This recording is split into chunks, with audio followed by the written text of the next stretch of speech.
ಹೊನ್ನಾವರ ಪಟ್ಟಣದ ಸಿಡಿಪಿಒ ಕಚೇರಿಯಲ್ಲಿ ಮಹಿಳಾ ಮತ್ತು ಮಕ್ಕಳ ಅಭಿವೃದ್ಧಿ ಇಲಾಖೆ, ಶಿಶು ಅಭಿವೃದ್ಧಿ ಯೋಜನೆ, ತಾಲೂಕಾ ಪಂಚಾಯತ್ ಸಾರ್ವಜನಿಕ ಶಿಕ್ಷಣ ಇಲಾಖೆ, ಆರೋಗ್ಯ ಇಲಾಖೆ ಸಹಯೋಗದಲ್ಲಿ ಪೋಷಣಾ ಮಾಸಾಚರಣೆ ಸಮಾರೋಪ ಮತ್ತು ಬೇಟಿ ಬಚಾವೋ ಬೇಟಿ ಪಢಾವೋ ಕಾರ್ಯಕ್ರಮ ಆಯೋಜಿಸಲಾಗಿತ್ತು.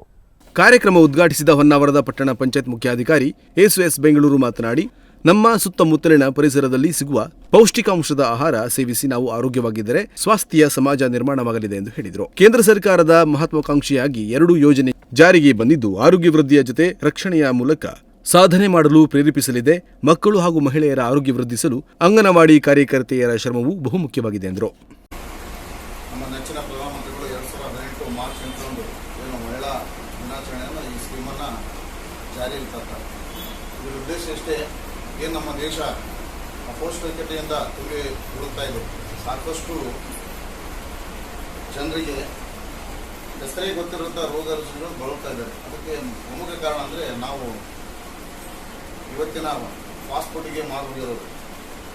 ಮೇಡಮರು ಹೇಳಿದಾಗೆ ನಮ್ಮ ಗೃಹೋಪಯೋಗಿಯಲ್ಲಿ ಪ್ರತಿದಿನ ಸಿಗತಕ್ಕಂಥ ದವಸ ಧಾನ್ಯಗಳ ಬೇಕಾದಷ್ಟು ಪೌಷ್ಟಿಕ ಅಂಶ ಇದೆ. ಅದನ್ನು ನಾವೆಲ್ಲ ಮರೆತು ಬಿಟ್ಟಿದ್ದೇವೆ. ಆ್ಯಕ್ಚುಲಿ ನಾನು ಮೂಲತಃ ಉತ್ತರ ಕರ್ನಾಟಕದ ಭಾಗದಿಂದ ಬಂದಂಥ ವ್ಯಕ್ತಿ. ನಾನು ಇಲ್ಲಿ 2 ತಿಂಗಳು ನಾನು ಒದ್ದಾಡಿಬಿಟ್ಟೆ. ನಾನು ಆ್ಯಕ್ಚುಲಿ ಏನಂದರೆ ಪೌಷ್ಟಿಕಾಂಶ ಇದೇ ಇದೆ, ಒಂದೇ ಇದೆ ಬಿಡ್ರಿ, ಭೂತಾಯಿ ಅದ, ಅದು ಬಿಟ್ಟರೆ ಏನು ಸಿಗ್ತಾ ಇಲ್ಲ. ಬಟ್ ನಮ್ಮಲ್ಲಿ ಹೆಂಗಿದೆ ಅಂದರೆ ಒಂದು ಕಾಳು, ಒಂದು ಕಾಳ ಪಲ್ಯ, ಒಂದು ಕಾಯಿ ಪಲ್ಯ, ಬಿಸಿ ರೊಟ್ಟಿ, ಅದಕ್ಕೆ ಬೇಕಾದಂಥ ಖಾದ್ಯಗಳು, ಭಯಂಕರ ವಿಟಮಿನ್ ಮೇಡಮ್, ಅದು ಸಿಗ್ತಾ ಇಲ್ಲ. ಇಲ್ಲಿ ತರಕಾರಿ ಯಥೇಚ್ಛವಾಗಿ ಬೆಳೆಯಲ್ಲ, ಭೂಮಿ ಇಲ್ಲ.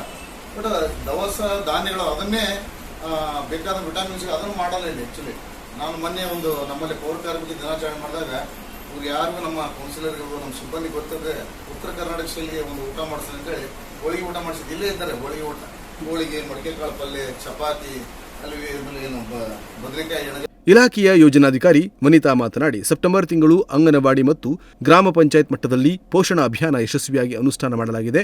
ಮಹಿಳೆಯರು ಅಪೌಷ್ಟಿಕತೆಯಿಂದ ಬಳಲಬಾರದು ಎಂದು ಈ ಅಭಿಯಾನ ಆರಂಭಿಸಿದ್ದಾರೆ.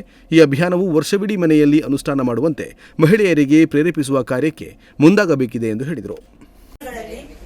ಪೋಷಣ್ ಅಭಿಯಾನ್ ಕಾರ್ಯಕ್ರಮ ಇದೇ ರೀತಿ ಮಾಡಿ ಎಲ್ಲಾ ತಾಯಂದಿರಿಗೂ ಹಳ್ಳಿಗಳಿಗೂ ನಮ್ಮ ಪೋಷಣ್ ಅಭಿಯಾನ್ ಕಾರ್ಯಕ್ರಮ ಪರಿಚಯ ಮಾಡಿಕೊಟ್ಟಿದ್ದೀವಿ. ಇದು ಪರಿಚಯ ಅಷ್ಟೇ ಆಗಿರದೆ ವರ್ಷದಲ್ಲಿ 365 ದಿನಗಳು ಈ ಪೋಷಣ್ ಕಾರ್ಯಕ್ರಮ ಎಲ್ಲರ ಮನೆಯಲ್ಲಿ ನಡಿಬೇಕೆಳುವುದು ಇದು ಒಂದು ಕೇಂದ್ರ ಸರ್ಕಾರದ ಯೋಜನೆಯಾಗಿರುತ್ತದೆ. ಅದೇ ರೀತಿ ನಮ್ಮ ತಾಯಂದಿರು ಹಾಗೂ ನಮ್ಮ ಅಂಗನವಾಡಿ ಕಾರ್ಯಕರ್ತೆಯರು ಪ್ರತಿ ಸಾರಿ ತಾಯಂದಿರ ಸಭೆಯಲ್ಲಿ ಈ ಪೋಷಣ್ ಅಭಿಯಾನದ ಬಗ್ಗೆ ಕಾರ್ಯಕ್ರಮವನ್ನು ಹಮ್ಮಿಕೊಂಡು ಅವರಿಗೆ ಮನದಟ್ಟಾಗುವ ರೀತಿಯಲ್ಲಿ ತಿಳಿಸಬೇಕು.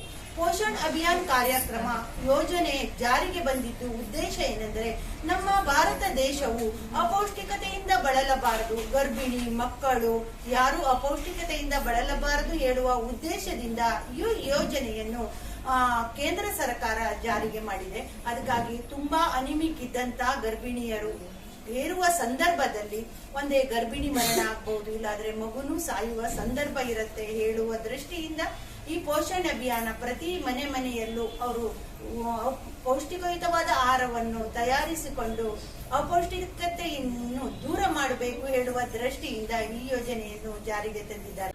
ಪಟ್ಟಣ ಪಂಚಾಯತ್ ಉಪಾಧ್ಯಕ್ಷ ಸುರೇಶ್ ಹೊನ್ನವರ ಅಧ್ಯಕ್ಷತೆ ವಹಿಸಿ ಮಾತನಾಡಿ, ಬಾಲ್ಯದಲ್ಲಿರುವಾಗ ಉತ್ತಮ ಆಹಾರ ಸೇವಿಸುವ ನಾವೆಲ್ಲರೂ ದೊಡ್ಡವರಾದಂತೆ ಕಳಪೆ ಗುಣಮಟ್ಟದ ಆಹಾರ ಸೇವಿಸಿ ಆರೋಗ್ಯ ಹಾಳು ಮಾಡಿಕೊಳ್ಳುತ್ತಿದ್ದೇವೆ. ಈ ಬಗ್ಗೆ ಜಾಗೃತಿ ಮೂಡಿಸಲು ಸರ್ಕಾರ ಕಾರ್ಯಕ್ರಮ ಆಯೋಜಿಸುತ್ತಿದ್ದು, ಇಂತಹ ಆಹಾರ ಸೇವಿಸುವ ಮೂಲಕ ಅನಾರೋಗ್ಯ ಉಂಟಾಗದಂತೆ ನೋಡಿಕೊಳ್ಳಬೇಕು ಎಂದು ಹೇಳಿದರು. ಶಾಲೆಗೆ ಹೋಗಬೇಕಾದ್ರೆ ಈ ಥರ ಪೌಷ್ಟಿಕ ನಮ್ಮ ಮನೆಯಲ್ಲಿ ಸಿಗ್ತಿತ್ತು. ಈಗಿನ ಮಕ್ಕಳಿಗೆ ಅಂತ ಒಂದು ಅವಕಾಶ ಕಡಿಮೆ ಆಗ್ತದೆ ಅಂತ ನಾನು ಕೇಳ್ಕೊಂಡಿದ್ದೀನಿ. ಮನೆಯಲ್ಲಿ ತಾಯಿ ಇರೋದ ನಂತರ ಇನ್ನೊಂದು ತಾಯಿ ಇರುವುದೇ ಅಂಗನವಾಡಿ ಟೀಚರ್ ಅಂತ ನಮಗೆ ಅನುಭವ. ಯಾಕಂದರೆ ಆ ಅಂಗನವಾಡಿಯಲ್ಲಿ ಮಕ್ಕಳಿಗೆ ಒಂದು ಒಳ್ಳೆಯ ಈ ಥರದ ಒಂದು ಪೋಷಕವಾದ ಆಹಾರವನ್ನು ನೀವು ಅಲ್ಲಿ ಹೇಳಿಕೊಟ್ರೆ ನಿಜವಾಗ್ಲೂ ಮುಂದಿನ ದಿನಗಳಲ್ಲಿ ಮಕ್ಕಳೆಲ್ಲ ಯಾವುದೇ ಒಂದು ಅಪೌಷ್ಟಿಕ ಯಾವುದೇ ಬಾಧೆ ಇಲ್ಲದೆ ಪೌಷ್ಟಿಕವಾಗಿ ಬೆಳಿಬೋದು ಅಂತೇಳಿ ಈ ಸಮಯದಲ್ಲಿ ಹೇಳ್ತಾರೆ. ಒಂದು ಕಾರ್ಯಕ್ರಮದಲ್ಲಿ ಹಲವಾರು ಒಳ್ಳೆ ಸ್ವೀಟ್ ಎಲ್ಲ ಮಾಡಿದ್ದಾರೆ, ವಿಧವಾದ ಪೌಷ್ಟಿಕ ಆಹಾರವನ್ನು ತಯಾರಿಸಿ ಮಾಡಿದ್ದಾರೆ. ನಿಜವಾಗ್ಲೂ ನಾವು ಮೇಡಮಿಗೆ ಮತ್ತು ಅಂಗನವಾಡಿ ಎಲ್ಲ ಕಾರ್ಯಕರ್ತರಿಗೆ ಅಭಿನಂದಿಸುತ್ತಾರೆ. ಈ ಒಂದು ಕಾರ್ಯಕ್ರಮದಲ್ಲಿ ನಮ್ಮನ್ನು ಮತ್ತು ನಮ್ಮ ಮುಖ್ಯಾಧಿಕಾರಿಗಳು ಈ ಒಂದು ಕಾರ್ಯಕ್ರಮ ಉದ್ಘಾಟನೆ ಮತ್ತು ಮಾಡಲಿಕ್ಕೆ ನಮ್ಮ ಅವಕಾಶ ಮಾಡಿಕೊಡ್ತಾರೆ. ಎಲ್ಲರಿಗೆ ಧನ್ಯವಾದ ಹೇಳ್ತಾ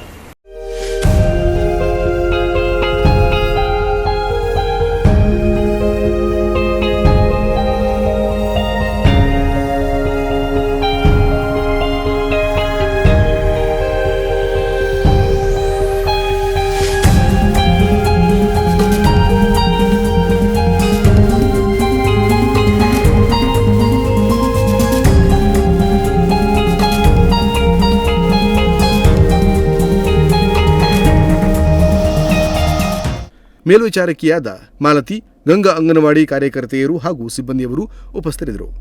ಮೇಲ್ವಿಚಾರಕಿ ಸುಧಾ ಸ್ವಾಗತಿಸಿದರು. ಜ್ಯೋತಿ ಪಟ್ಗಾರ್ ಕಾರ್ಯಕ್ರಮ ನಿರ್ವಹಿಸಿದರು. ನಾಗರಾಜ ನಾಯ್ಕ್, ನುಡಿಸಿರಿ ನ್ಯೂಸ್, ಹೊನ್ನಾವರ.